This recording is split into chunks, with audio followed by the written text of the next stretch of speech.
ఇప్పుడు విడాకులకు గల ముఖ్య కారణాలు ఏంటి? నటాషా సెర్బియాకు చెందిన మోడల్. బాలీవుడ్ లో అవకాశాల కోసం ముంబై వచ్చింది.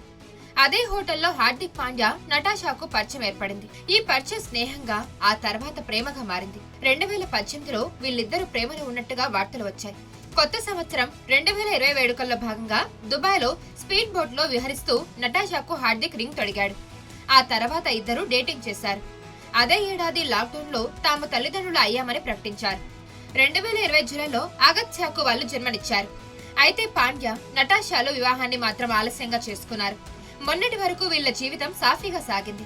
తాజాగా నటాషా తన ఇన్స్టాగ్రామ్ ప్రొఫైల్లో హార్దిక్ పాండ్యా పేరు తొలగించడంతో వీళ్ళిద్దరి మధ్య విభేదాలు ఉన్నాయని నెట్టింట ప్రచారం మొదలైంది.